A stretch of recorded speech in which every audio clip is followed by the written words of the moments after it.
Shoot, shoot, shoot, shoot, shoot, shoot, shoot, shoot, shoot, shoot, shoot, shoot, shoot, shoot, shoot, shoot,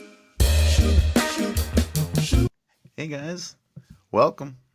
It's that time again. We got a sports and shorts of sorts edition of our NFL recaps here. So week two just went down in the NFL. Let's break down what happened and how the league's looking. Before we jump to that, week one we had Monday Night Football go down, and it was a surprise we'd have no Christian McCaffrey for the San Francisco 49ers home opener against the Jets, but his backup Mason filled in perfect, and he had a great game. Like, I don't think he was expecting to play, but he played and he played great. Rodgers looked a little rusty in the game, but I mean he missed all of last year basically, other than those four plays. And the Jets defense, they put up a fight, but this was all San Francisco. It was pretty one-sided, and even without Christian McCaffrey, they 49ers look good. That Moody would hit 6 field goals, but it was very one-sided. San Francisco would take the game 32-19. Tyrod Taylor came in to finish the game for the Jets while it was out of reach. No reason to have Rodgers out there and risk injury. And that's how week one wrapped up, leading us into week two, where the Buffalo Bills went in to face the Miami Dolphins. Big AFC East battle there, where two teams that people were expecting the battle for the division crown, just as last season. And Miami started the ball, and with their opening drive, they'd go down the field, and Tua would get hit on a play, and his receiver didn't seem ready. It popped up. Buffalo intercepted it, getting great field position. They'd get stopped setting up a 4th and 3 where they'd line up to go. They wouldn't go.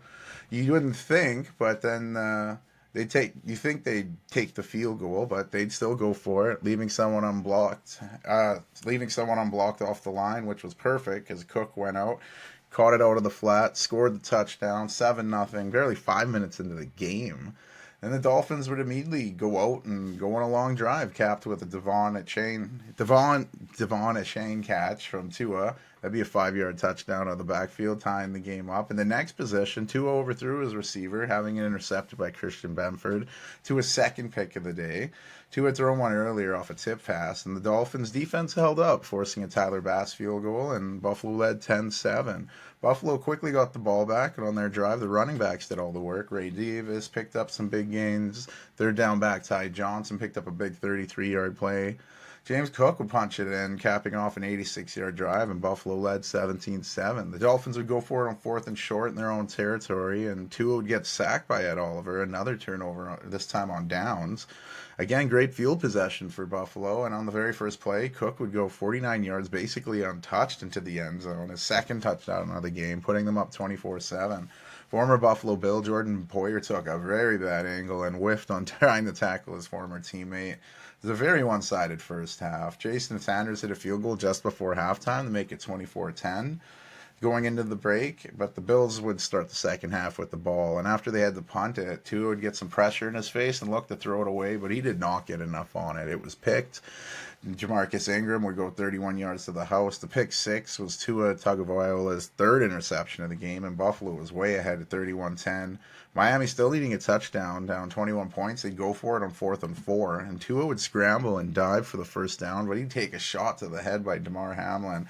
It didn't really look like anything, like he fell into Hamlin, and Tua did not look good. We've seen Tagovailoa on the ground in the fencing position. We've talked about it before the season started, how he's one of the best quarterbacks in the league, but these head injuries are getting scary, and that's the third one now. He obviously left the game and wouldn't return, and backup Skylar Thompson came in.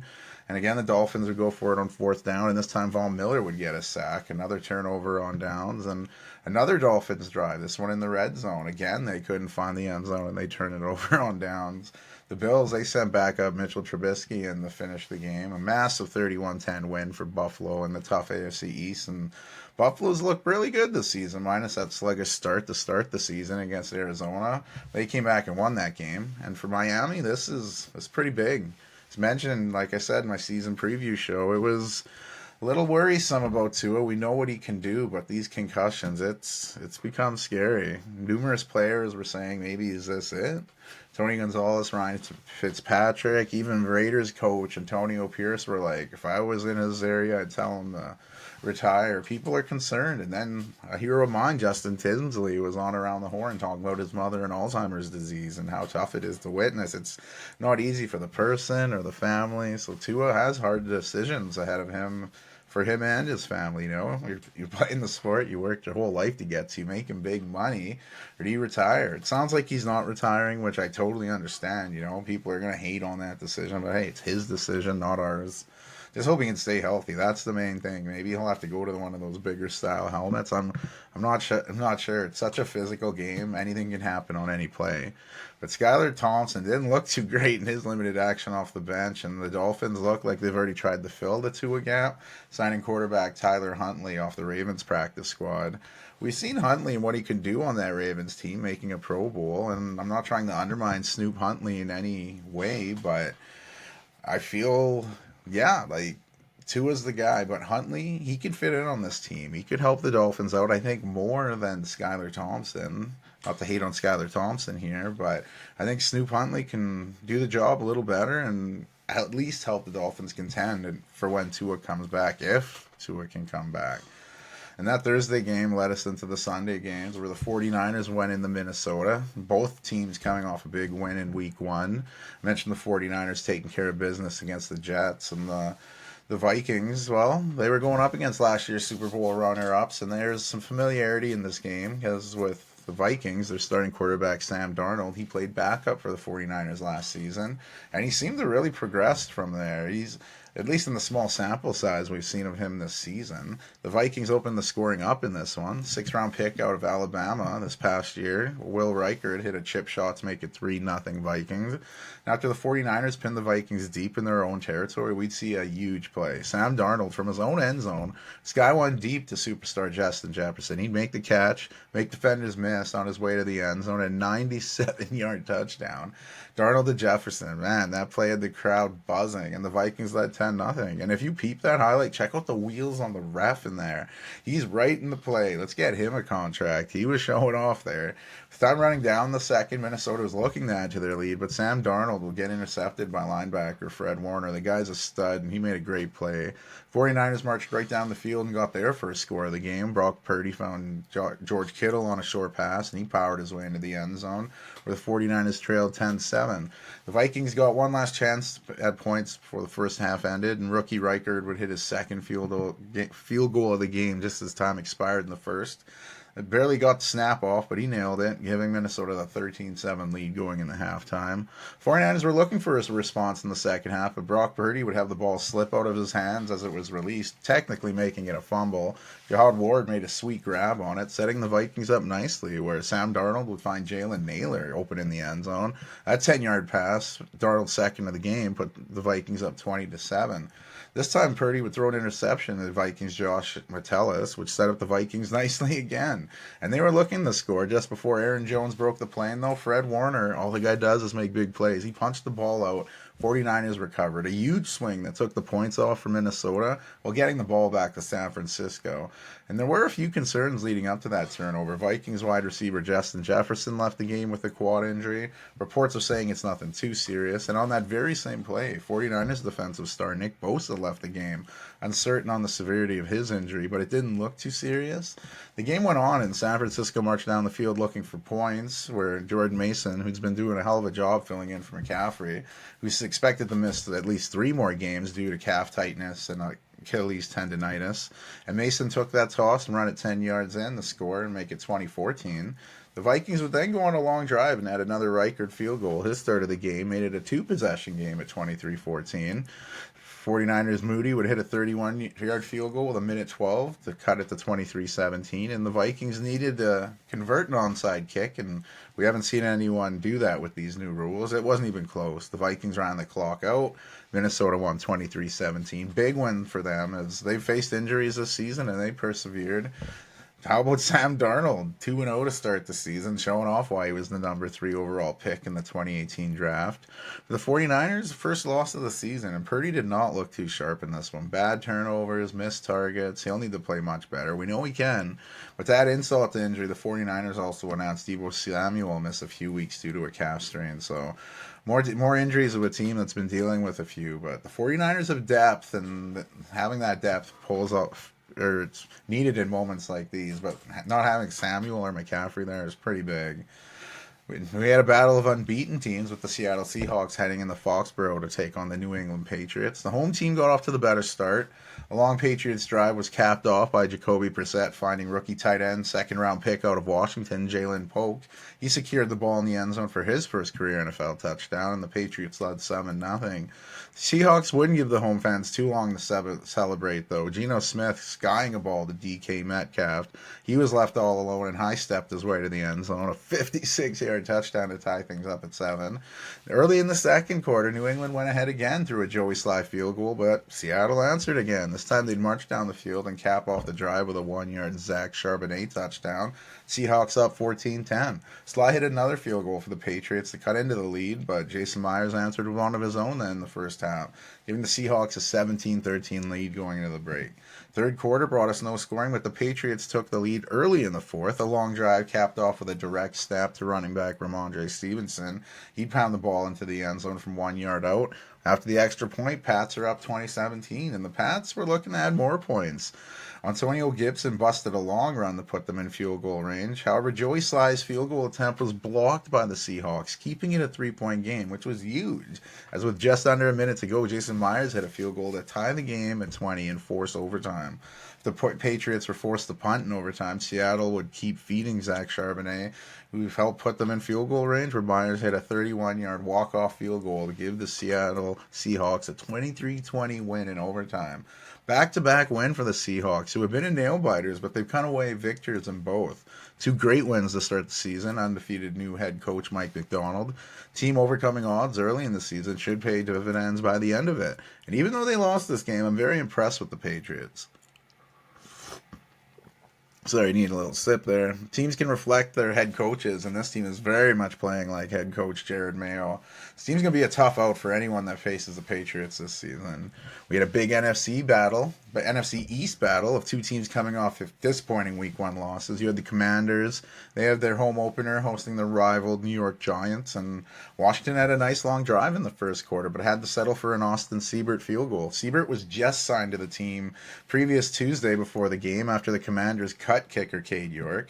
The Giants responded in a big way. The offense received lots of fair criticism following Week 1, and they silenced those critics a little bit at least by marching down the field, scoring their first touchdown of the season. Devin Singletary, wearing Saquon Barkley's old number 26, ran one in from 7 yards out to put the Giants ahead, but the Giants were in a bit of a pickle. Their kicker, Graham Gano, injured his hamstring on the opening kickoff, leaving the Giants with no kicker. Scottish punter Jamie Gillen attempted the extra kick, but that did not go well, and the Giants led 6-3. Washington would answer with another Seibert field goal to tie the game up. Then on the next Washington drive, number 2 overall pick, Jaden Daniels, he'd come up a little gimpy after scrambling for a first down. He'd leave the field, but he'd stay in the game. He'd come back, adding to another Seibert field goal. His third of the half put Washington up 9-6, and just before halftime, the Giants moved the ball down, looking to score, and as time was running down, Daniel Jones made some more time before spotting number 6 overall pick in the draft, Malik Neighbors, in the end zone. The rookie out of LSU scored his first NFL touchdown, and that score put the Giants back up. But remember, no kicker, so they'd go for 2, and they'd fail to convert, taking a 12-9 lead in the halftime. The Commanders would respond in the second half, with Seibert hitting another field goal to tie the game at 12, and the Giants couldn't respond, leading to Seibert's 5th field goal, and Washington led 15-12. The Giants again looked to respond, and this time actually did. Daniel Jones led his team down the field again, finding Wan'Dale Robinson for a 7-yard touchdown. The Giants would go for 2 again, and Jones put it right in the Slayton's hands, but he could not make the catch, and the Giants led 18-15. Halfway through the fourth, the Commanders were deep in the red zone, but tons of pre-snap penalties pushed them back, and they'd have to settle for another field goal. Seibert's 6th of the game tied things up at 18. Giants were again looking to take the lead, and they were moving the ball pretty well. And then faced with a 4th and 4, the Giants couldn't attempt a long field goal, right? They didn't have a kicker. Gano was still out. So they went for it, and Jones would find his rookie Neighbors. However, Neighbors dropped the potential first down catch. Washington would then move the ball down the field in the game's last moment, setting up a 30-yard field goal attempt for Austin Seibert. 7 for 7 on the day, hitting the game winner 21-18. What a debut for a guy who had just signed days prior. Who says you need touchdowns to win the games in the NFL, right?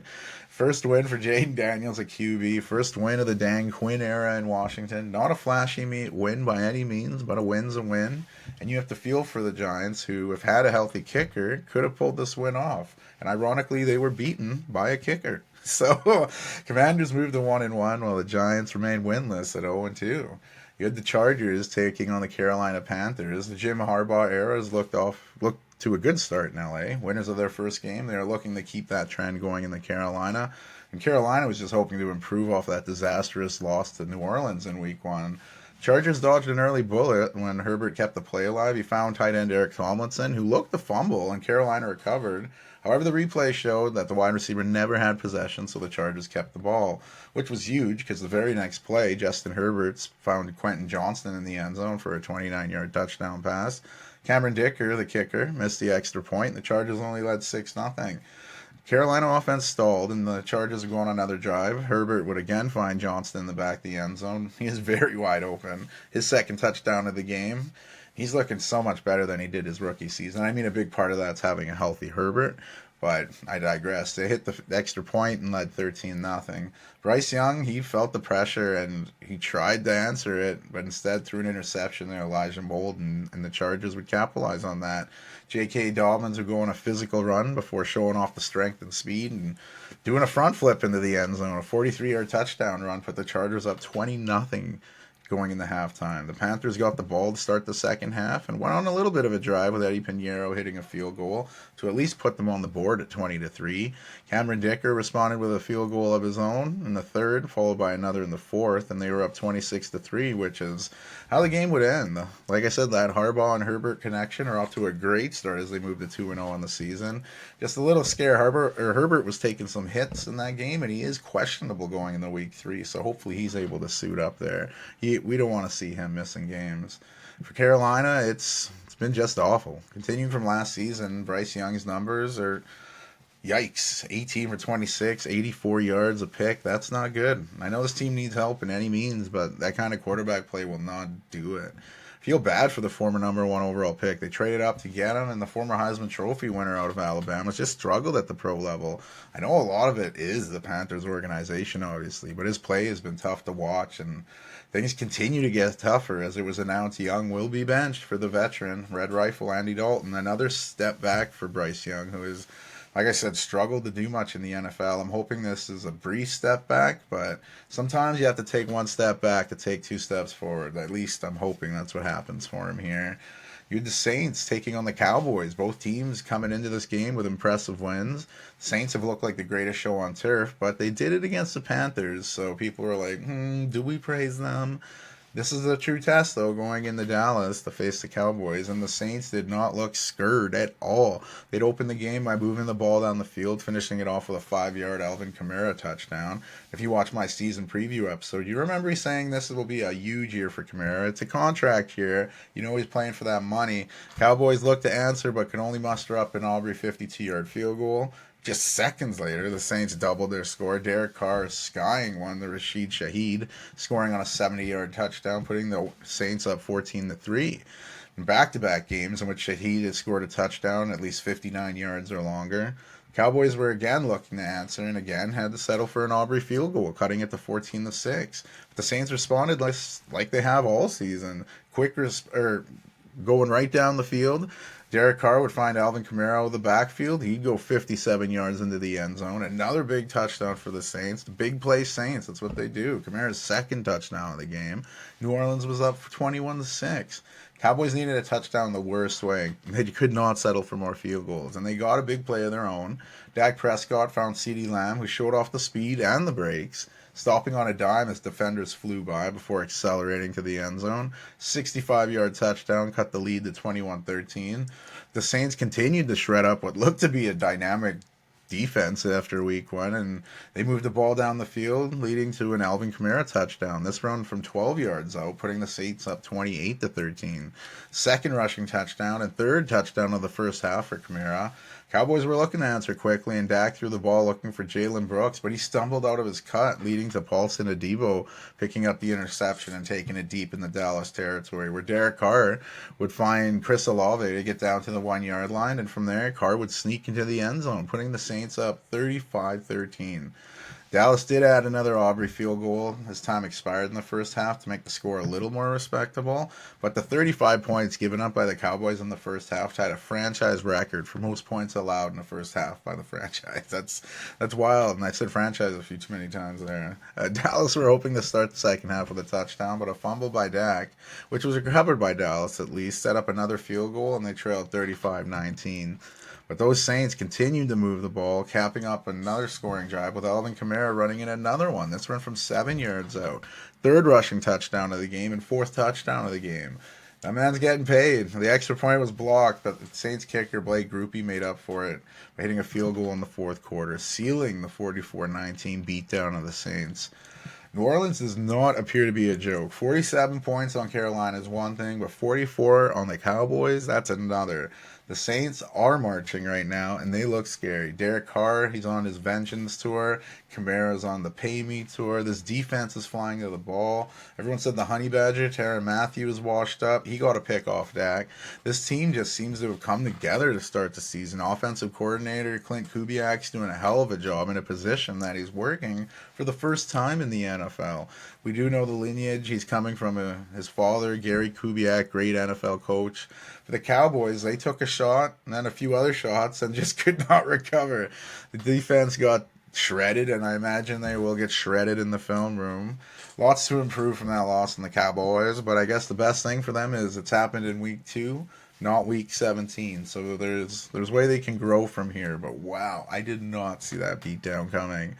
My Green Bay Packers were hosting the Indianapolis Colts in their home opener of the season, and we get a better look at Malik Willis as he was making his first start with the Packers. Willis was traded to the Packers, remember, only on August 26th and still learning the offense, but with Jordan Love out with that knee injury, Willis got the start. And the Colts were coming in and following that tough divisional loss at home to the Texans, and they were looking to capitalize on the Packers missing their starting guy, but the Packers looked impressive on their opening drive. Willis didn't need to do too much as new starting running back Josh Jacobs did most of his work, setting up a field goal for rookie kicker Braden Arvison. He had the 46-yarder to put the Pack up 3-0. Next Packers possession, Green Bay again marched down the field, and then Malik Willis slinged a pass out to the sideline, beating the coverage and finding Dontavian Wicks, who scored the 14-yard touchdown, putting the Pack up 10-0. The first touchdown pass of Malik Willis' career. He did not throw one well with the Titans, so great to see there. The Colts looked to respond quickly, and Anthony Richardson would throw an interception to Packers free agent signing Xavier McKinney. Again, the Packers were moving the ball, and Josh Jacobs was looking to punch in a rushing touchdown. But just before breaking the plane, the ball would get punched out, and Indy would recover. We've seen this so much this year. A massive swing. Instead of the Pack going up 17-0, scored, say, 10-0, and the Colts got the ball back. Then we'd see something that is not very common. Well, I haven't seen it anyway. But after the game, Matt LaFleur explained it to the media better. On a big third down play, Malik Willis just took the ball and ran with it. It was a called pass play, and LaFleur asked Willis, said, "Why did you do that?" And he said, "Well, the center threw up on the ball." And you can see the replay. It's fucking gross. He throws up, Josh Myers throws up on the ball, and I guess Willis couldn't get a good grip. And I guess the official, Sean Hockley, asked LaFleur, "Your center threw up on the ball. Do you want us to take him out next time?" And LaFleur is like, "Absolutely. Please do that." A very odd, gross play that you never really see. But to start the second half, the Colts would face a 4th and 4. Still with no points, they thought, shit, let's go for it. And they failed to convert, leading to another Narvison field goal for Green Bay, and they led 13-0. Then finally, with just over 4.5 minutes to go in the third, Indianapolis got on the board. A Matt Gay field goal made it 13-3.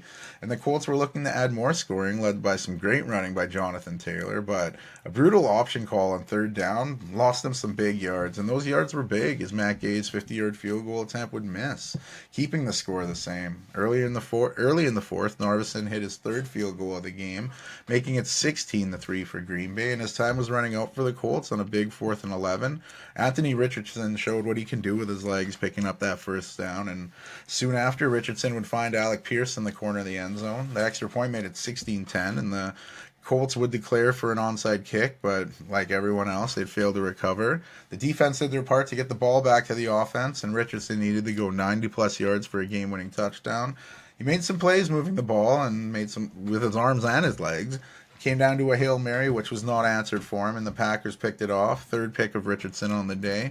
And Green Bay would win 16-10, a massive win without Jordan Love. Their 12th consecutive home opener win for the Packers, and they moved to 1-1 on the season and tried to stay afloat with Jordan Love recovering from that knee injury.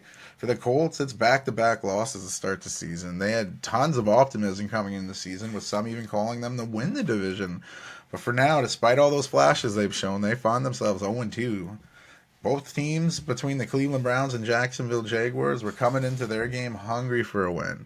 Cleveland looked bad in their Week 1 performance against the Cowboys, while Jacksonville was kicking themselves for falling short against the Dolphins. The Browns were physical in this one and going on a very long drive down the field, finishing it off with a 1-yard sneak by Deshaun Watson. Cleveland led 7-0. Early in the second quarter, they added to their lead with a Hopkins field goal to go up 10-0, and the Jaguars would finally get on the board. Despite going very deep in the Cleveland territory, right down to the goal line, they couldn't punch it in, and sixth round pick in this draft, Cam Little, the kicker, would hit a chip shot to make it 10-3. That was a doozy. Cleveland, the Hawkins would add his second field goal of the game to extend the lead to 13-3. The Browns opened the scoring in the second half. Another Hawkins field goal made it 16-3, and Jacksonville was really needing a score. Trevor Lawrence would find first-round pick out of LSU Brian Thomas Jr. on a 66-yard passing play, setting up a 4-yard Travis Etienne Jr. touchdown run, cutting the lead to 16-10. After the Jaguars' defense held up, the offense marched down the field, but they were stopped on 3rd and goal and could only settle for a short field goal, cutting the lead to 16-13. But the Browns punter, Corey Bojorquez, he'd pinned the Jaguars deep in their own territory, and Trevor Lawrence was almost in his own end zone to take the snap, and as he went back, he was swarmed by that Browns defense, with Alex Wright coming up with the big sack. A massive safety with under 2 minutes to go, putting the Browns up 18-13, with them getting the ball back. The Jaguars defense did their thing and got Lawrence a last chance for a Hail Mary. He moved around before chucking it to the end zone, and tight end Brenton Strange had a chance on it. He couldn't make the ridiculous catch. And then Cleveland held on for the 18-13 win. First one of the season for them, a tough one for Jacksonville. My pick to sneak into the playoffs here is not starting well. 0-2 to start the season, but if things had gone just a little different in each of those games, they'd be 2-0, but that's football. The Jets were visiting the Titans, with both teams looking to pick up their first win of the season. The home team opened the scoring near the end of the first quarter. Calvin Ridley got the ball in the end around and ran it 10 yards into the end zone. His rushing touchdown put the Titans up 7-0. Early in the second quarter, the Titans were looking to add to their lead, but we'd see another boneheaded play by quarterback Will Levis. While trying to keep a play alive, Willis would throw a shovel-like pass to running back Tyjae Spears. It was a brutal toss and technically a backwards lateral. It was a fumble that was recovered by the Jets, and it took at least 3 points off the board for Tennessee. And as the second quarter was winding down, a well-designed misdirection screen had Aaron Rodgers pitch a pass to fourth-round pick out of Wisconsin, Braylon Allen. He'd go 12 yards for the touchdown. That'd tie the game at 7. His first career NFL touchdown. Titans' Nick Folk would kick a 41-yarder as time expired in the first half, and the Titans took a 10-7 lead into the break. To open the second half, the Jets would go on a drive down the field and cap it off with Aaron Rodgers throwing a perfect ball to running back Breece Hall. He'd expose the linebacker in coverage, and on the catch, he looked more like a wide receiver than a running back. That 26-yard score put the Jets up 14-10. Both of Rodgers' touchdown passes to running backs. So the Titans punter Ryan Stonehouse had a punt blocked for the second time in back-to-back weeks, setting the Jets up with great field position. He only got a Greg Zuerlein field goal out of it to make it 17-10. And Will Levis, he's shown us about the mental mistakes he can make, but he showed that great arm off in the third quarter, skying a ball to Calvin Ridley. Caught the ball and rolled into the end zone untouched for the 40-yard touchdown. Ridley's second touchdown of the game tied things up at 17. And as the fourth winded down, the Jets were moving the ball. They find another way to get their rookie speedster Braylon Allen the ball, and he'd scamper 20 yards in for the touchdown run. His second score of the game put the Jets up 24-17 with 4.5 to go. The Titans were still in it and moved the ball down the field, and they were in a first and goal situation, but the Jets defense held their own, stopping the Titans on 4 straight plays, finishing with a deflected pass on fourth down, preserving the 24-17 win. Aaron Rodgers' first win with the Jets as they go to 1-1 on the season, and lots of positives to build up, especially those running backs. Hall and Allen that's one of the fastest 1-2 running back punches in the league. They can definitely take pressure off Rodgers, and for Tennessee, wow, back-to-back weeks where they're right there in the game. They could easily be 2-0, but instead they find themselves 0-2. A theme with the AFC South. Will Levis, he's plenty of ability, but these plays are costing the Titans game. If this trend continues, new head coach Brian Callahan will have no choice to go in another direction at quarterback. The 40-year-old first-time head coach is aging in front of us, trying to coach Will Levis here, and hopefully Levis can just go one game with absolutely fucking something up, because he's shown off what he can do, but you can't, like in week 1, throwing that pick 6 to the Bears to lose the game. And now, granted it was in the first half, but you still can't just be lateraling it that casually in an NFL game. We'll see what happens with the Titans going forward, because their defense is pretty good. But big rematch of two teams who met in the NFC divisional round of the playoffs last season. You had the Tampa Bay Buccaneers visiting the Lions. The Lions won that playoff game, and both teams were coming in to this game winning big in week 1. Lots of hype coming in. The Buccaneers' biggest play to start the game was a defensive pass interference call. Lions' first-round pick out of Alabama, Terrion Arnold, was called for the big play. A 41-yard penalty set Tampa Bay up deep into the Lions' territory, but the Lions' defense held up, forcing a Chase McLaughlin field goal. Detroit looked to respond, but a falling down wide receiver led to Jared Goff throwing a pick on his first pass attempt of the game. Again, the defense backed him up, forcing a McLaughlin field goal, and Tampa led 6-0. The next drive for the Lions, they'd move down the field and settle for a field goal of their own, rookie Jake Bates.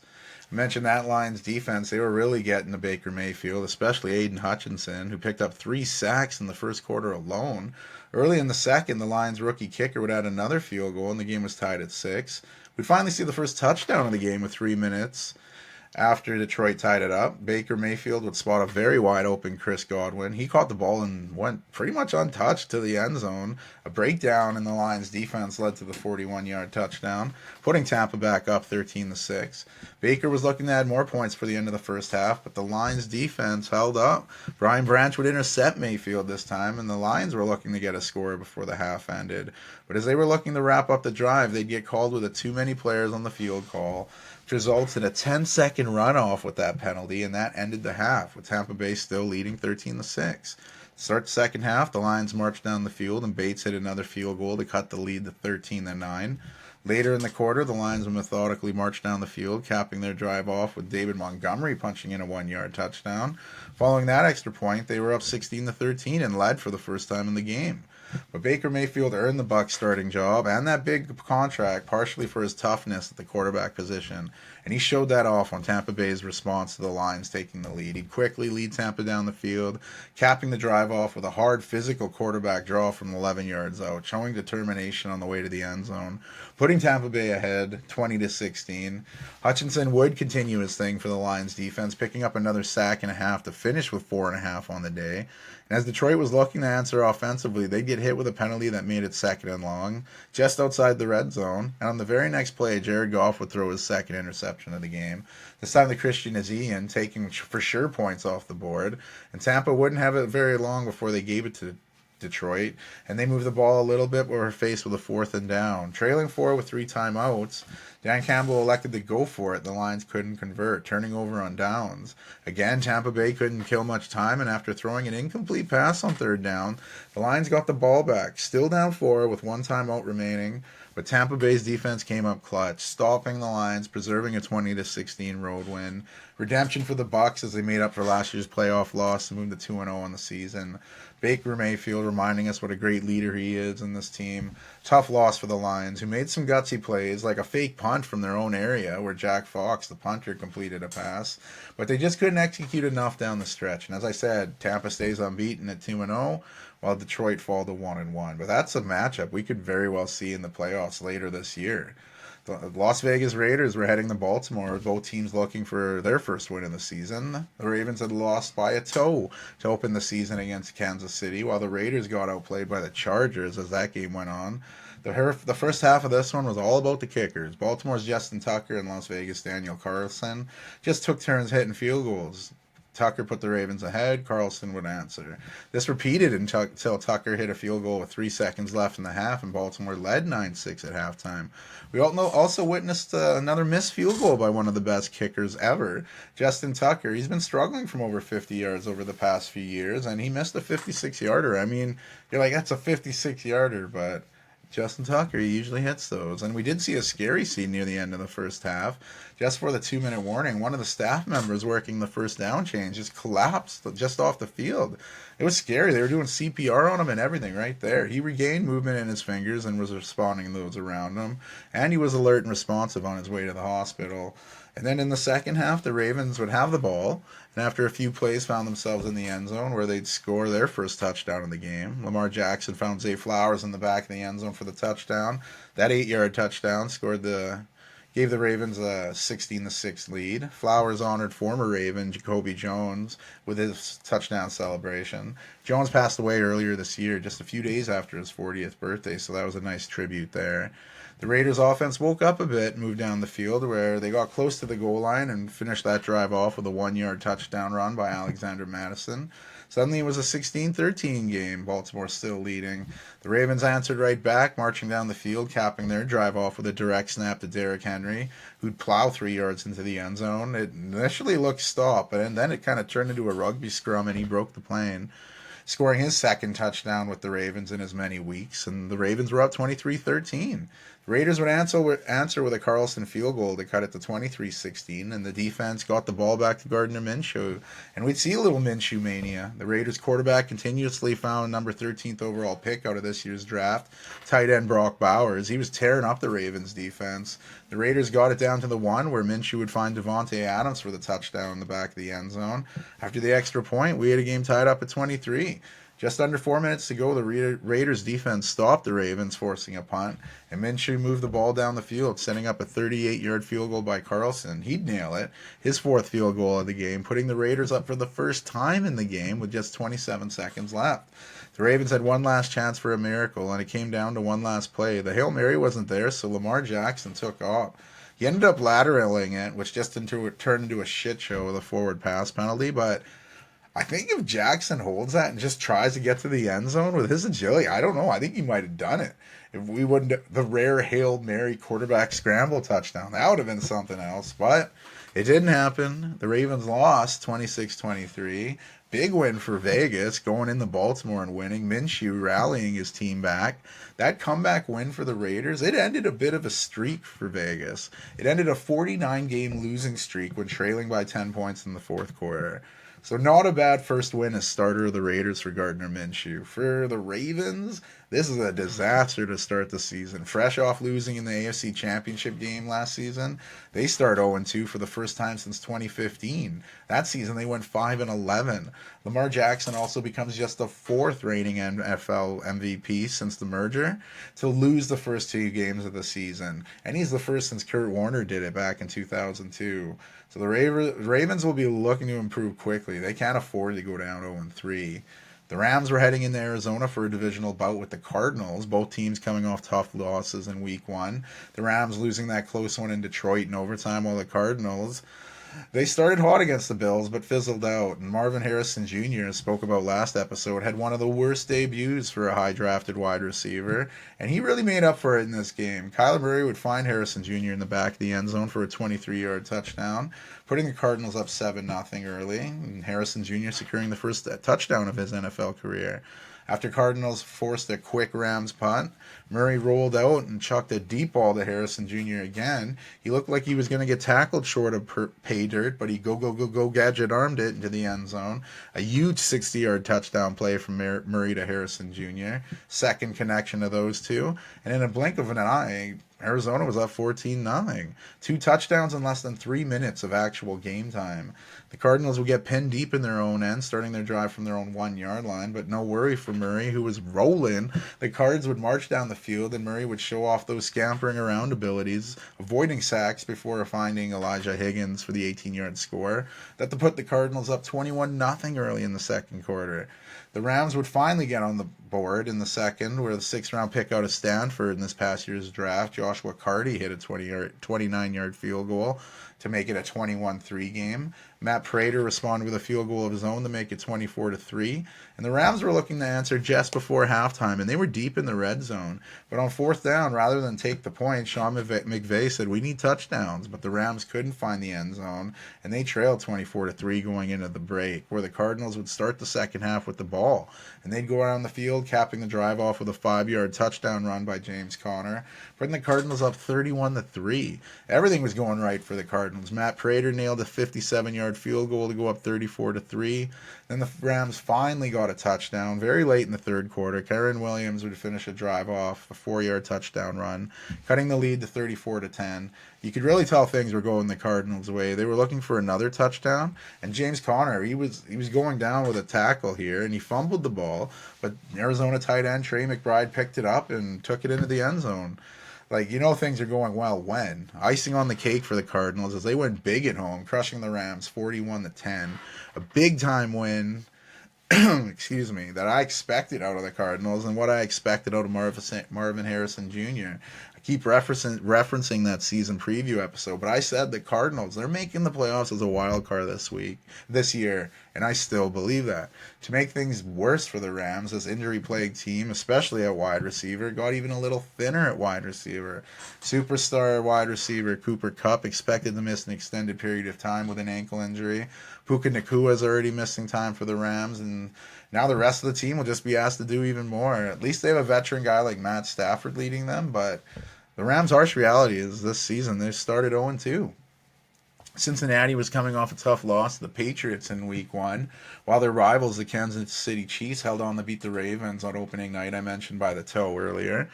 These games, the Chiefs and Bengals, they're always thrilling, and this one was no different. The Bengals had no issues moving the ball down the field, but they had trouble getting into that end zone, the old bend but not break defense. McPherson would hit a chip shot, putting the Bengals up 3-0.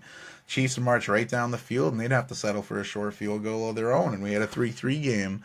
Bengals got the ball back looking for more points, and the Chiefs got the ball back looking for more points, and we'd see a rare interception by Patrick Mahomes. A little confusion on the play led to Akeem Davis-Gaither picking him off, and from that turnover, Cincinnati went down the field where Joe Burrow found Andre Iosivas, who really showed off the fancy toe drag, securing the game's first touchdown, and Cincinnati led 10-3. But Mahomes responded almost immediately, airing one deep to Rashee Rice. He'd score on a 44-yard touchdown, tying the game up at 10.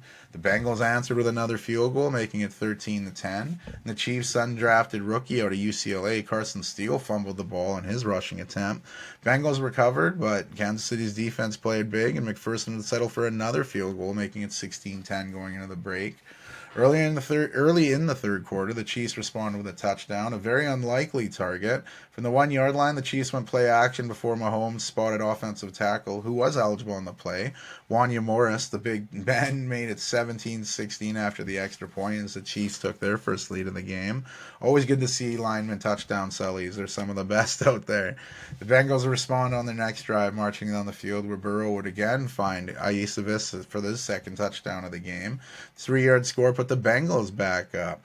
The usually sure-footed McPherson missed the extra point, and the Bengals led 22-17. The Chiefs looked to answer on their next drive, but as Mahomes was airing it out for rookie Xavier Worthy, he's picked off by Cam Taylor-Britt, who made one of the nicest interceptions you'll see. That sick one-handed grab. You can't even be mad if you're Mahomes. That's just good defense. That second interception of the game gave it back to the Bengals, and like many times before, the Chiefs defense, they'd helped their superstar quarterback out. As Joe Burrow was kind of looking to scramble a bit, he was gang tackled, and before hitting the ground, the ball squirtled out, where it was recovered by Chamari Connor, who ran it 38 yards to pay dirt, putting Kansas City back up 23-22 with their extra point. The Bengals were looking to answer again, and as they were moving in the dangerous territory, we'd see an outburst from wide receiver Jamar Chase. Everything regarding the superstar, his contract's been publicized. He hasn't been having his best game, and he felt he really deserved a flag on the Chiefs there. So he was letting the ref know about it. His teammates were trying to stop him. Joe Burrow was trying to pull him away, but the verbal outburst would not stop. And unsportsmanlike conduct penalty, 15-yard penalty, putting the Bengals almost out of range. Burrow made a play on third down to get a little closer where McPherson would hit the 53-yarder, putting them up 25-23. But that could have been worse if he missed that kick. And after that, after neither team could get a long drive going, the Chiefs would get the ball back with just 2 minutes left. And we see the Chiefs faced with a 4th and 6. Mahomes found Rice for the first down, but there was a flag. The recipient of a touchdown catch earlier in the game, Morris, was called with hands to the face trying to stop Trey Hendrickson, who was pressuring Mahomes most of the game. This led to a big 4th and 16, and the Bengals broke up the play, but there was a defensive pass interference. I mean, there was contact before the ball got there, so I get the call. I mean, you could play devil's advocate and say, well, he was going for the ball, but I think that's a penalty. As much as it pains me to say, it's a tough call for the Bengals, but I believe the right call. Basically putting Kansas City in field goal range where they ran the clock down, setting up a 51-yard field goal for Harrison Butker. He nailed the kick, giving the Chiefs the ridiculous comeback win. 5th lead change of the second half, and the defending champs moved to 2-0 in the season. Well, trouble in Cincinnati for the Bengals, who did look better than they did in week 1, but are still finding themselves on the losing end here after that very tough loss in a game where they could have won. You know, I can only imagine how morale is in that locker room. Pittsburgh Steelers were going into Mile High City 1-0 after winning their opening game with a strictly field goal diet. The Broncos fought back, but ultimately lost to a better Seahawks team to open their season. And this was supposed to be the return of Russell Wilson to Denver, but he was out with injury, and Justin Fields has been running the show. Pittsburgh methodically moved down the field, going deep in the Denver territory, where Fields capped the drive off by finding Darnell Washington in the corner end zone. A rare catch for the mostly blocking tight end, his first NFL touchdown. Justin Fields' first touchdown as a Pittsburgh Steeler. And the Steelers' first touchdown of the season. A lot of firsts on that. Putting the Steelers up 7-0. Denver got faced with a 4th down and decided to go for it. They did not convert, leaving the Steelers with a chance to score before halftime. It looks like George Pickens scored a touchdown, but you saw the replay. Very blatant offensive pass interference. Chris Boswell would hit a field goal instead, and the Steelers led 10-0 going in the break. Second half, we didn't have tons of scoring either. We'd almost see a Broncos touchdown, but Bo Nix would get picked off in the end zone by Corey Trice. His first career NFL interception could not have come at a better time, spoiling the Broncos' chances at points. And then late in the third quarter, Boswell hit another field goal to make it 13-0. And then late, the Broncos would finally get on the board. Lutz hit a 35-yarder to make it 13-3. And then just under 2 minutes left in the fourth, Lutz hit his second field goal of the game to make it 13-6. So you're like, all right, they're going to probably do the onside kick here. Well, not Sean Payton. He trusted his defense and time management. And the defense did his part, but they got the ball back with only 9 seconds left. So they gave you a little head scratcher there. You know, you didn't even try the onside kick. You know you weren't going to get much time left. But anyway, there was just enough time to add another interception to Bo Nix's stats, and Steelers took the big 13-6 win, moving the 2-0 of the season, and giving Russell Wilson the petty game ball for being part of the winning team in a place that was not very good for him in Denver. The Broncos go back to the drawing board. Another game where they were in it right to the end, and they just fell short. It's part of having a rookie quarterback, I guess. They just need to grow from here, and the team at least looks like they have some promise.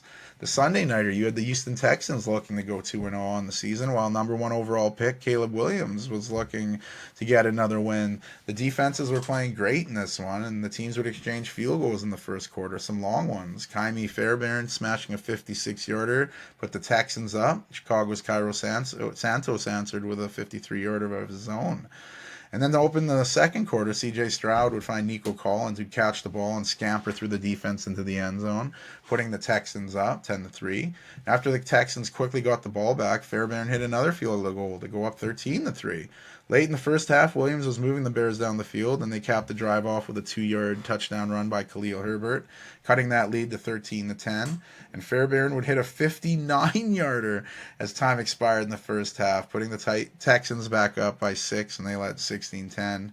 Williams was looking to respond and was leading a drive, and he was coming close to the sideline on a scramble, but he'd take a big hit by Azeez Al-Shaair. No flag was thrown. The Bears sideline was not happy, and they were really not happy when Al-Shaair popped up and just punched running back Roshan Johnson in the face.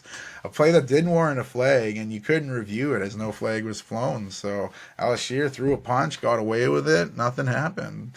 Williams was looking deep to keep the drive going, but floated up a bad pass, easily intercepted by Derek Stingley Jr.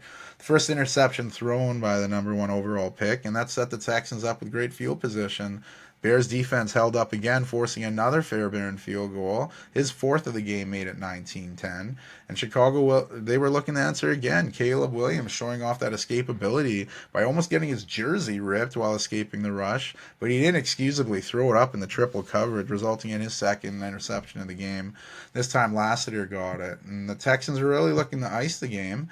Regular starting back Joe Mixon, who I said should make the Pro Bowl this season before the season started, was out of the game. He was taken down via now banned hip drop tackle, which wasn't actually flagged on the play, but it was a hip drop tackle. He'd come back a few times after the play, but he was injured. And with Mixon out of the game, Akers was looking to punch it in for a touchdown. While running inside the 5, Andrew Billings knocked the ball out, and the Bears recovered. Just under 3 minutes to go, and with the help of a few Texans penalties to move down the field, Cairo Santos hit a 54-yarder to make it a one-possession game. But that's as close as the Bears got. The Texans picked up their 2nd straight win to start the season, taking their home opener 19-13. Well, the Bears, another close game, but this time they're coming out on the losing end. 2 games with the number 1 overall pick, still no touchdowns, and he did throw his first 2 interceptions. But a long road ahead for Caleb Williams as he's making his way from the number 1 overall pick to life in the NFL. We wrapped up the week. Usually I did this before Mondays, but little delays in the episode, so we'll talk about that Monday night game that just happened with Eagles. For actually excited for a real home opener. Remember, they played their first one in Brazil. They were hosting the Atlanta Falcons in Philly, coming off their big win over the Packers on that torn up pitch, while the Falcons lost the game at the Steelers to open their season, or they lost their game at home to the Steelers to open their season. They were really lacking punch in that loss as they were adjusting to the new roster. And to start this game off, it was a little slow going, with the game still scoreless. The Eagles were deep in Atlanta territory, and instead of taking the field goal, they went for it on 4th and 4.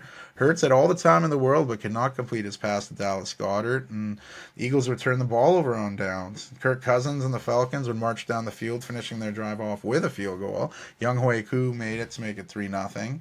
When the Eagles got the ball back, they'd get again faced with a 4th down, and again they'd go for it. This time Jalen Hurts would bust a long run to pick up the 1st down.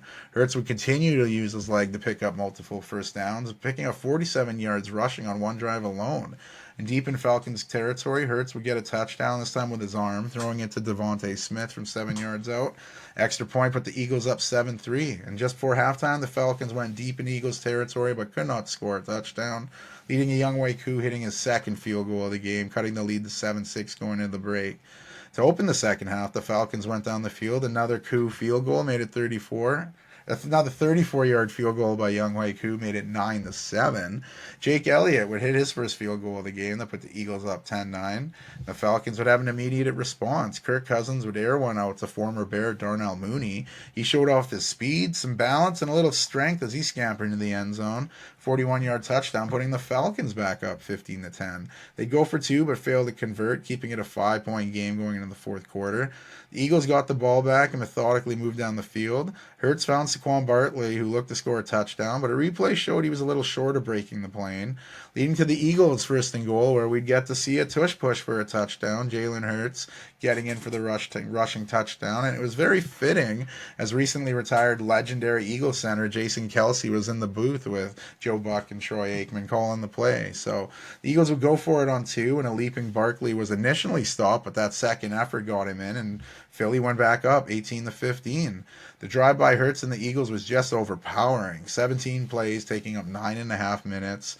Very impressive. The Falcons needed points and were faced with a 4th and short, where they elected to go for it. And beast of a running back, Bijan Robinson, was stuffed at the line by C.J. Gardner-Johnson. A huge play, turnover of downs there, and the Eagles, they had a chance to kill the time here. They were killing the clock effectively. Barkley picked up a big 3rd down. They then converted another 3rd down with a tush push, and Atlanta, they had to start taking timeouts. Facing a 3rd and relatively short, the Eagles chose to throw the ball, go for the jugular, the perfect play call out of rolling Jalen Hurts, looking at Saquon Barkley, putting it right into the hands of their big free agent signing, but he dropped the ball. That incomplete pass was huge. It made it 4th down, stopped the clock, saving the Falcons valuable seconds, and that play was massive. What a turning the point. The Eagles would kick the field goal.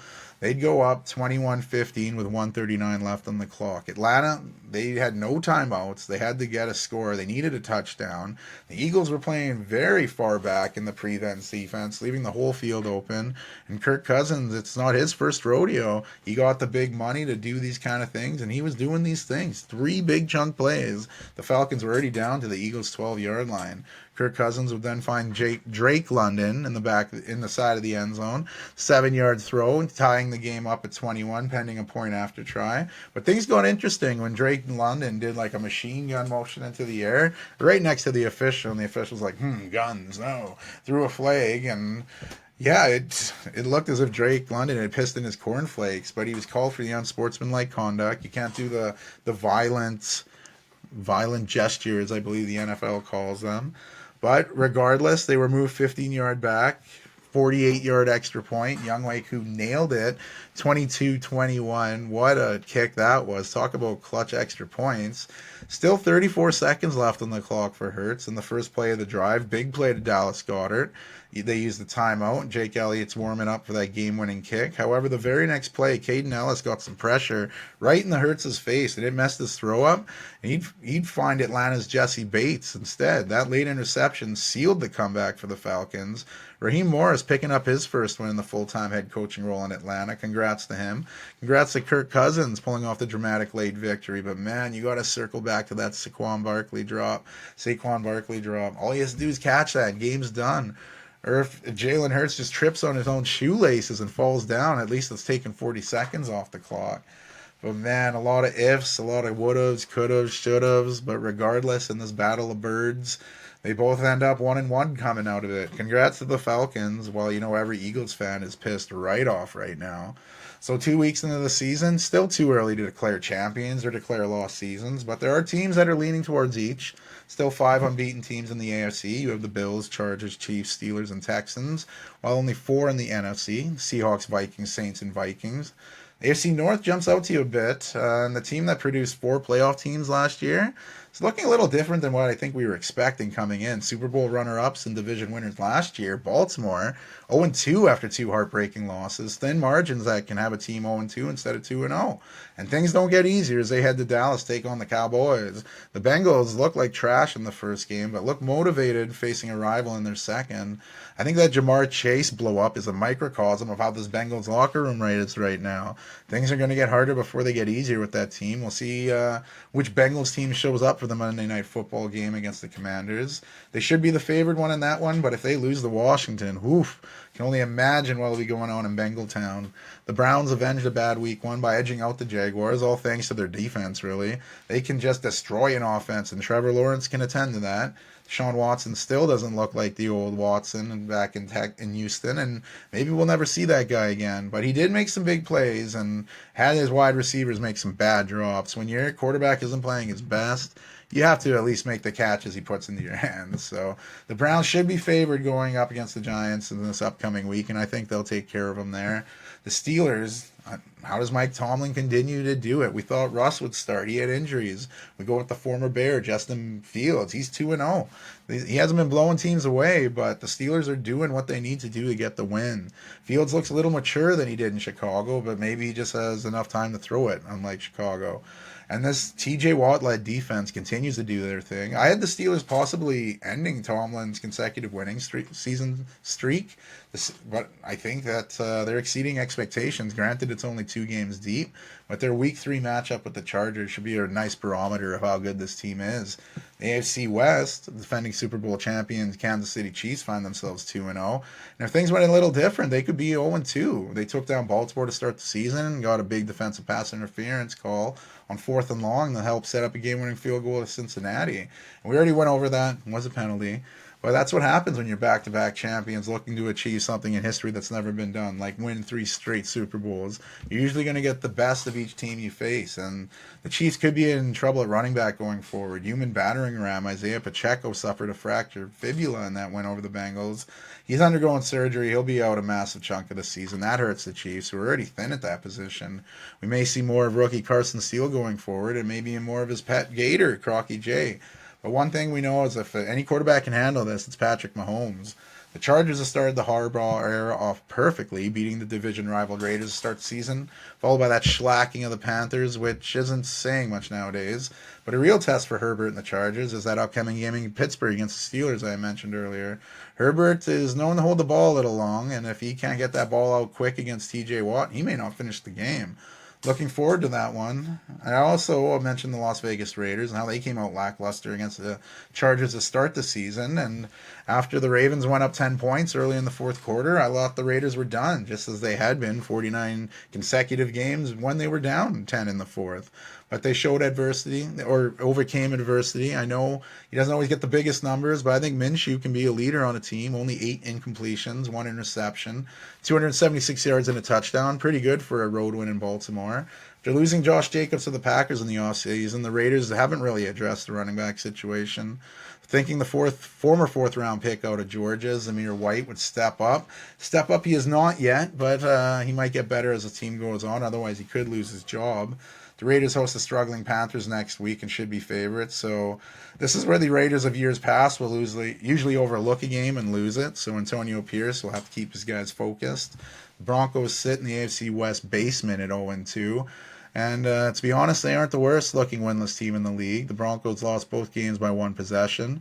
In week 1, if Bo Nix doesn't have those disastrous 2 picks against Seattle, they almost pull off that upset. And in their home opener against the Steelers, the Broncos are right in it. And they could have cut the lead in the third quarter, but Nix threw a red zone interception. Costly decisions that make or break games. And the Broncos have that good running get back group. They got a good defense. They just need their quarterback to learn a little quicker on the fly here. And for all the hype of Sean Payton, he sure does make some decisions that make you go, including not going for that onside kick late in that loss against Pittsburgh. And things won't get easier for Bo Nix and the Broncos as they head into Tampa Bay to face one of the hottest teams in the league. We'll get to the Buccaneers in a bit. The AFC East, we have one of the undefeated teams I mentioned earlier, the Buffalo Bills, leading the division. Started a little shaky against the Cardinals in week 1, but came back to win that. They then go into Miami, beating up the Dolphins, almost to the point that PETA got involved. The Bills have another tough game coming up. They host the Jaguars in one of the toughest looking schedules to start the season.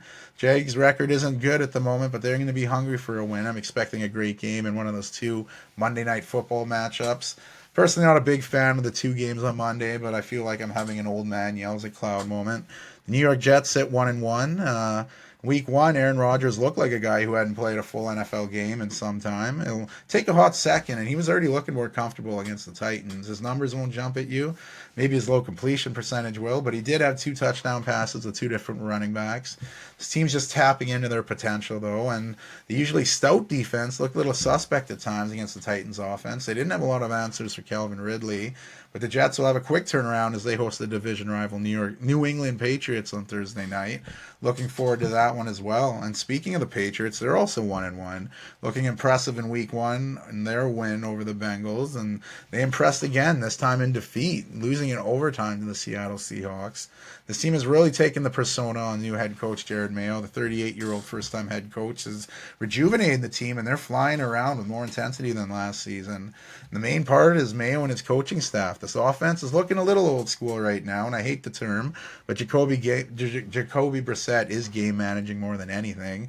I mean, with the defense flying around like they are and that 1-2 running back punch of Ramondre Stevenson and Antonio Gibson, you could see why you'd play a little low-risk offensive football. And it was good to see second-round pick of this draft, Jalen Polk, get a red zone touchdown. With that great running back game, you can expect more play action and hopefully more Polk touchdowns for New England. Jacoby Brissett's a guy Mayo can trust, and these are great learning experiences for number 3 overall pick Drake May to watch. Taken in with that clipboard. A lot of guys, young quarterbacks, are thrown to the wolves. Not many sit and watch anymore until sometimes you're forced to. Bryce Young. So I think watching what he's watching will make May a great quarterback going forward. Looking forward to that Patriots-Jets game because they hate each other and it always makes for good football. That leaves the Dolphins, another 1-1 team, and as there are no winless teams in the tough AFC East. The Dolphins were grateful to pull off that Week 1 comeback over Jacksonville. Then they really struggled with Buffalo. They had no answers for Josh Allen defensively, and they couldn't really get the ball into the hands of their speedsters. Tua Tagovailoa didn't look very sharp in the game, and then after that scramble when he went head first and picked up that concussion, we all thought, is this it? I, amongst others, wondered that. But like I said, sounds like Tua's going to continue to play, and you can't fault a guy making his own decision. It's not our decision to make. So in saying that, the Dolphins are going with Skylar Thompson in the short term, possibly long term if he elevates his game. But I did mention they did bring in Tyler Snoop Huntley, thinking, like I said, he'll be a good fit with this team until Tua come back, if he comes back. I like the sign, and it shows the Dolphins are not just going to give up on this season. More pressure on those running backs to carry the load, and things aren't looking easier for Miami. They fly cross country to face the unbeaten Seattle Seahawks. Wrapping up the AFC, we go to the South, where we have an undefeated team and 3 winless teams.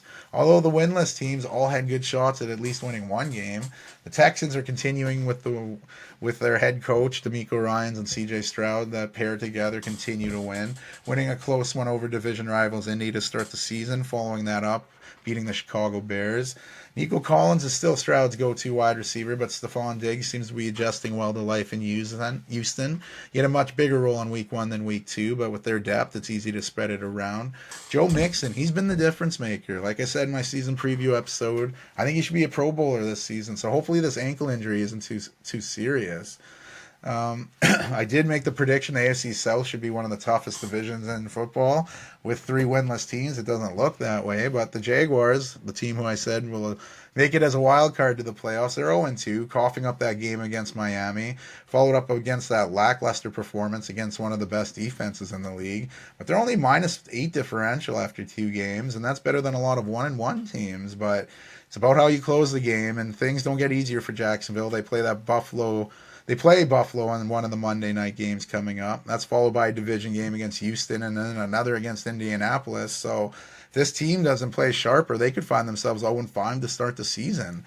And speaking of Indianapolis, they are another club 0-2, -8-point differential. They've been in both of their games, losing that tight one to the Texans in the Hope opener before losing the Green Bay and the Jordan Loveless Packers team.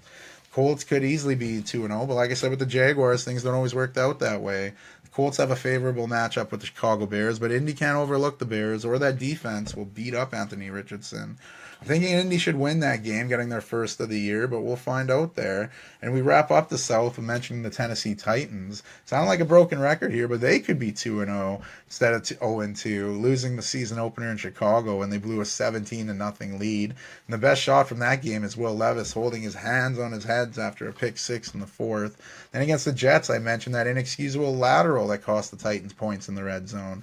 Titans defense is allowing the least amount of yards per game through 2 games, but the talent is there. As much as Will Levis has helped the Titans, and he has looked good, these gaffes are costing the team wins. And Coach Brian Callahan, he's told the media he's a grown-up, he knows better, so we'll see how long the leash on the grown-up quarterback goes, and whether or not we'll see Mason Rudolph come into the game. The Titans host my Packers this weekend as Malik Willis makes his return to the team that drafted him and gave up on him, so we'll see how that goes. Talking about my Packers, that's a good way to segue to the NFC North, but it's not the Packers leading the division, it's the Minnesota Vikings. They dominated the Giants in Week 1, and everyone said, well, what can they do against real competition? Well, they showed us, holding on to beat the San Francisco 49ers in a great performance. Quarterback Sam Darnold's looking like the guy we thought he'd be when he was drafted 3rd overall out of USC. Despite the injuries this team's dealing with, they're playing some of the best football in the league. We'll get to see another tester on the Vikings' way as they host the undefeated Houston Texans. So unless we get a rare tie, one of those teams will suffer their first loss of the season. My Packers bounced back from a tough week 1 loss in Brazil, where they also lost Jordan Love for a few weeks, but they held on to beat the Colts, even with the puke on the football. Malik Willis did enough to get the Packers the win. And as I mentioned, there's this upcoming matchup. You know he'd be wanting to show it against the old team that gave up on him. Now, excuse me, Josh Jacobs had a huge game. That recipe should continue if the Packers want success. Packers can't overlook this game in Tennessee. I know they'll have eyes on the Viking games the following week. They hate them. That's a good rivalry, but you can't overlook Tennessee. They have a great defense, and if Levis doesn't fuck something up, they could take that one. Sticking with the North, we go with the Lions. They've been in 2 nail-biters to start the season, winning the season opener in OT on Sunday Night Football, followed by a tough loss to Baker and the Buccaneers. But this team still looks dynamite. Aiden Hutchinson, he's been in full quarterback hunting mode this season. The offense, great 1-2 punch of Montgomery and Gibbs. Amon-Ra St. Brown had a bounce-back game against Tampa Bay. Picked up a knock, but hopefully he's still good to go. Who's really been missing, Sam Laporta. He was such a fantastic rookie last year. We expected his numbers to go up, not down. So we'll see what they can do to get him the ball. And the Bears wrap up the group of 1-1 teams in the NFC North. They had that comeback win against Tennessee. They almost pulled off a win against a very good Texans team. And this is all with rookie quarterback Caleb Williams still not throwing a touchdown. So there's still plenty of to improve for the Bears. But like every other team in the division, they have a positive point differential. And if Williams can improve some bad decisions, this team can make a little run for going forward. The game I mentioned earlier against the Colts this Sunday should be a nice barometer. Heading to the NFC West, it's just one unbeaten team left. That's the Seattle Seahawks. 2-0 with their 37-year-old coach, Mike Macdonald. He's come over from Baltimore. He's brought that Baltimore swag with him. He's rejuvenated the Seahawks, and they've been looking great. And people question the decision of bringing in a college guy for an offensive coordinator. But man, Ryan Grubb, what he's done, his college offense has transitioned to the NFL seamlessly, and his pairing with Geno Smith appears to be pretty good so far. Both wins have been 1-possession wins, but the Seahawks pulled them off in both games, holding on to beat the Broncos in Week 1, coming back to beat the Patriots in overtime in Week 2. Big game hosting the Dolphins this Sunday. That things should be in their favor with no Tua Tagovailoa in the mix, even though the Seahawks are still without Kenneth Walker III. His oblique injury should at least keep him out one more game, possibly more. So Zach Charbonnet, he'll be asked to continue his good play. The San Francisco 49ers, they're 1-1 after dropping their most recent game to the Vikings, as I alluded to earlier. Christian McCaffrey started the season on the injured list, and after being placed on the injured reserve, he's at least out another 3 games minimum. The 49ers are going to be cautious with that Achilles tendonitis, and it's something you don't want to mess around with, especially with McCaffrey's injury history. Jordan Mason, he's filled in great, but you'll want CMC back. And now you have Deebo Samuel expected to miss a couple of weeks with a calf strain. Other 49ers, again, will be asked to step up. We know what Mason's been doing in the running game, but we're going to need to see more George Kittle. Brandon Ayuk's going to have to step up. For a guy that held out to get that big contract, he's looked kind of rusty to start the season. His role has grown significantly with this injury to Samuel, and he's going to have to step up. They're in a tough matchup with the Rams this upcoming Sunday, but before we go to the Rams, let's go to the other 1-1 team in the division, the Arizona Cardinals. I love how they played in that big win over the Rams. That's how I expected them coming into the season. That's why I said, am I bonkers for saying the Cardinals are going to make the playoffs as that last wild card in the NFC? But Kyler Murray reminded everyone that he is worthy of that number 1 pick he got. He's phenomenal to watch. And he and Marvin Harrison Jr., did they just become best friends? Maybe. I love that connection, and I look forward to watching it all season. And you got to give love to James Conner. The guy's just a solid running back. Huge part of the Cardinals' success are going to rest on his shoulders. So that should be a good upcoming game for Arizona this Sunday when the Cardinals host the Lions. That's going to be must-see TV, I feel. And the before-mentioned LA Rams, they lost a blowout to the Cardinals that we talked about earlier, and they looked really good against the Lions in that Week 1 OT loss, but the injuries are starting to pile up for the Rams. They're starting to be concerned. I mentioned some of those injuries on other teams, but the Rams, they're hurting, especially at wide receiver, missing both Puka Nacua and now Cooper Kupp. Nacua is hoping to be back for at least week 9, and now Cooper Kupp, his ankle injury, he's been moved to the IR, so he's out at least 4 games. Demarcus Robinson, Tyler Johnson, Tutu Atwell, You're going to have to step up and help Matt Stafford here. Even sixth round pick of this past draft, Jordan Whittington. Maybe he's going to get some more touches. But it could be a tough go for Matt Stafford, and it's probably because of the offensive line. We know Joe Noteboom, Steve Avila, they've already been on the IR. Throw guard Jonah Jackson into the mix. He's expected to miss significant time with a shoulder injury. So now you got 36-year-old Matt Stafford with a makeshift line in front of him, and the Rams host the 49ers this Sunday. That is not a team you want to face with offensive line issues, so we'll see how that one goes. But the Rams could be 0-3 after this weekend. We leave the NFC West to go to the NFC East, where every team has lost at least once. The Philadelphia Eagles really should be 2-0, but that Saquon Barkley drop really cost them that opportunity. It's a gutsy play to throw on third down late in the game when you're also killing the clock, but that's what you got to be a championship team. You got to make those plays, and it was just a bad drop for Saquon. The teams look good otherwise. The absence of A.J. Brown was felt in that loss to the Falcons on Monday night. And that hamstring could keep him out a few more games. So Devontae Smith, he's played well, but he's going to have to play even better. And Dallas Goedert, he's going to have to get involved more. And I'm imagining fantasy football managers are hoping to save. And how about 5'8" Britton Covey? He made 6 short yard catches in the loss to Atlanta. And I feel the Eagles need to tap in that slot receiver a little more. I honestly thought the move to acquire Jahan Dotson would be way bigger for the Eagles, but he's been non-existent. With A.J. Brown, maybe they'll try to get him some more touches, but yeah, he's basically done nothing since coming over from Washington. We got a big, juicy matchup with the Eagles and New Orleans Saints this Sunday. That could be a game of the weekend. The Eagles' defense is pretty good, but that's what we said about Dallas's defense, and look what Derek Carr did to them. So that's an intriguing game to me. But speaking of those Cowboys, Dallas, like I said, was beat up at home by the Saints. And that's after everyone was crowning them kings following their week 1 win over Cleveland. And that Cowboys defense is still a good defense. And they're going to get tested again when they take on Baltimore and Lamar Jackson. You know that winless Ravens team is going to be in urgency mode. And they don't want to go down 0-3, so Dallas better be ready. I know they're hurt at the running back position. They thought bringing in an older Zeke, it's got nostalgia, but it's not getting results. And he's not replacing Tony Pollard's numbers. He's gone to Tennessee. Rico Dowdle, he had a little bit of a better rushing average than Zeke, but they're going to need some kind of running game to take some pressure off Dak. The receiving core for Dallas, it's nothing fancy, but you got CeeDee Lamb leading the way. You got a pretty decent group of Tolbert, Cooks, and Brooks. Seems like a decent sidekick group, and hopefully they get Jake Ferguson back soon, because Luke Schoonmaker, he made a few plays, but he's not Jake Ferguson. Turd Ferguson, big hat. It's funny. So that game and the later slate on Sunday games against Baltimore should be a doozy. I'm looking forward to see how that goes. And there's a bit of disarray on the Cowboys defense. You have defensive star Micah Parsons and defensive coordinator Mike Zimmer. Following that blowout loss to New Orleans, they had 2 different opinions. Parsons said it was more of an effort thing, while Zimmer said, no, we had the effort. You guys just need to be better. Oops, I'm hitting my mic here, getting full Mike Zimmer here. So we'll see what happens in that next game. But the Washington Commanders, they picked up their first win over the New York Giants. They had a few things go their way in that game, but regardless, they came out victors in the end.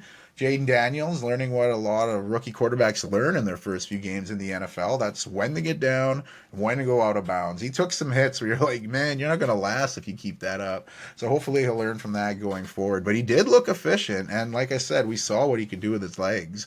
That running combination they have in Washington with Brian Robinson Jr. and Austin Eckler, that's a pretty good combo. Robinson, he's the every down back. He's going to pound it. Eckler, man, he's still a threat in the passing game. That with Daniels as well running, that's a pretty sick running game. So this team needs to find a way to get Terry McLaurin the ball more. He's getting throws his way, but we need those throws deeper down the field. And I think that's going to come with maturation of Jaden Daniels.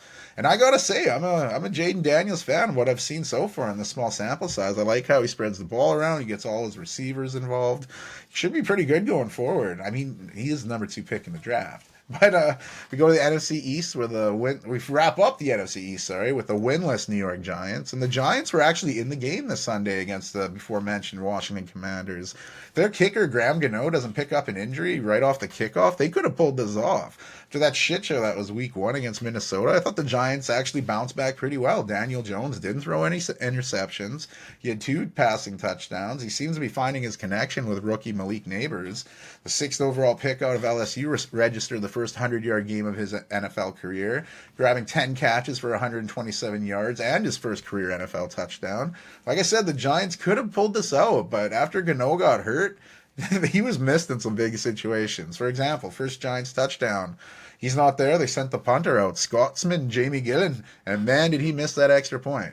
All right, in the next two touchdowns, they just went for two. Didn't get him either time. There's 3 points lost. And that's not including the time the Giants went for it on fourth down in field goal range because they didn't have a kicker. So you don't know how bad you need a kicker till you don't have a kicker. So I'm interested to see how the Giants grow off that game, or the Cleveland Browns just beat up on Danny Dimes and eat him for lunch. There's a good chance that can happen. Washington's not Cleveland defensively. So we'll see what happens there. And we'll finish up our look around the league by going to the NFC South, the only other division other than the AFC West to have 2 undefeated teams left. The New Orleans Saints, they've been the talk of the ball thus far, scoring 47 and 44 in their first 2 games. That's bonkers. Derek Carr, he's looking like an MVP under new offensive coordinator Clint Kubiak.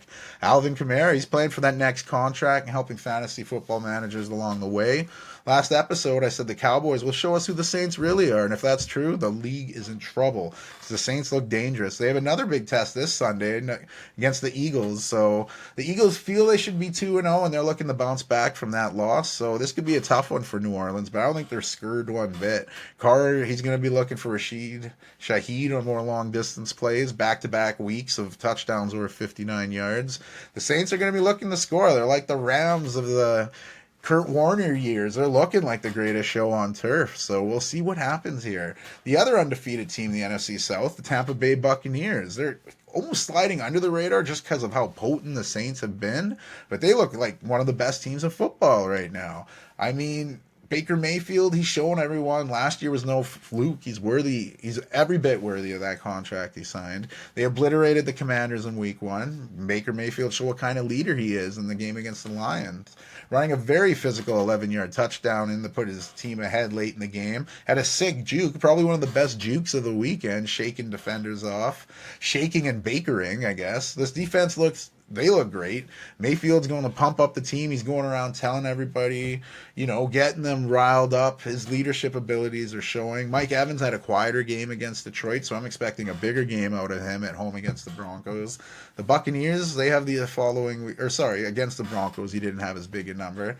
But the Bucs have the Eagles the following week. They have to make sure they don't overlook a winless Broncos team this Sunday, where we go to Atlanta, where the Falcons were oh so close to being 0-2. That Saquon Barkley drop late in the game opened the door for Kirk Cousins, and he made sure everyone in Philly liked that. You like that? Last drive, going down the field in a blink of an eye for finding Drake London for the touchdown, and that drive of the game, that's the Kirk Cousins the Falcons were expecting to get when they gave him all that money. That week 1 was a struggle against Pittsburgh, and at times, Philadelphia or Atlanta, they need to get their chemistry there. Sorry. That the Falcons team, they still look good. They're adjusting to each other. Lots of positives to build off the win over in Philly. Mostly the fact that it was a win over Philly. The Falcons have a massive game ahead of them this Sunday night as they host the defending Super Bowl champions Kansas City Chiefs. Falcons will have their work cut out for them, and it could be a hell of an upset, but we know Kirk Cousins in prime time. He did boost his record here with the win on Monday Night Football. He's now 5-10 in primetime game, or 4-10. So maybe he'll go to 5-10 after the Kansas City game. But we'll see what happens with Kirk there, because that's going to be a tough game for them. The last of the teams to be mentioned in our Week 2 recap are the Carolina Panthers. Now, it's never good to start a season 0-2. Yet starting a season getting outscored 73-13 in those 2 games. Their new head coach, Dave Canales, he's gone to the bullpen, benching last year's number 1 overall pick, Bryce Young, for the Red Rifle, Andy Dalton. It's a big move, one that supposedly shocked Bryce Young, but, he hasn't really improved in the last 2 games. He's almost regressing. You look at his last game stats. We talked about him earlier. 18 for 26, 84 yards, and an interception. That's not a very good game. So I can understand the benching, and you hate to see top picks get benched, but sometimes it's going to happen.